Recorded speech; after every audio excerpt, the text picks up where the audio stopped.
An update now on our breaking news. Performer Danny Gans has died. He was only 52 years old. Emergency crews went out to his home early this morning after his wife called for help. So far, no word on why he died. The police just say he was having trouble breathing.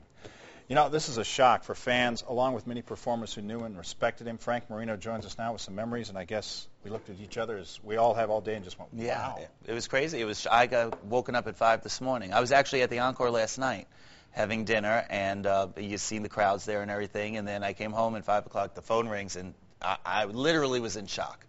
Because he was so young. Yeah, and the whole entertainment community. It's a tight. It's a small community, very, very so small. It's you see each other at different functions, at different events. I personally didn't know Danny very well, but he was always very cordial to me if I wanted to see a show, and my family enjoyed a show. And he was one of those great entertainers that I was here about 15 years when he first came here.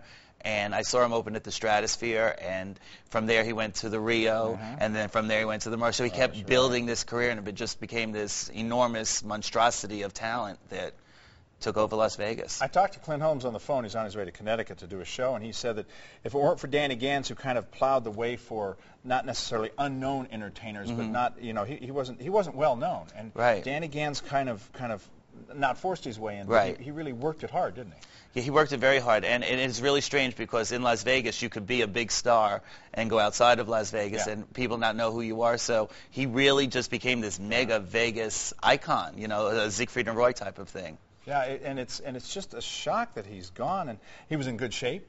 That's the most horrible part of this whole thing is that you hear how good he ate and he took care of himself and everything like that. And, it makes people worry about themselves, You just never know. And somebody like that is going to be on a marquee for the, I know it's very early, but is there anything planned that you know of among the entertainment community? No, but I'm sure they'll do something very special like they always do. That's how this community is. It's small, and they will do something very nice, I'm sure. Well, Frank, thanks for stopping by. We appreciate it. Thanks for having me. You bet.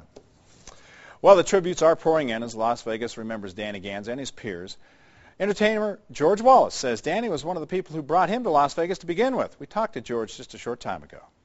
We're saddened by this moment, and we're going to miss Danny, and God bless his family. And it's just it's a bad day, but that's why you got to live every day. You never know when the last day is going to be. You just got to enjoy life while you can.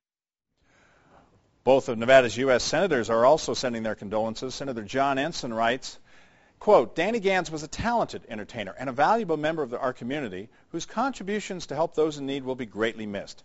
Darlene and I will keep his family in our thoughts and prayers as they mourn such a sudden loss.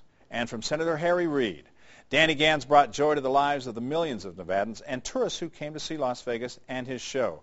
He was a talented performer who used his celebrity to give back to our community and those in need. Las Vegas is a better place because of Danny Gans. You can leave your condolences and memories of Danny Gans at ktnv.com.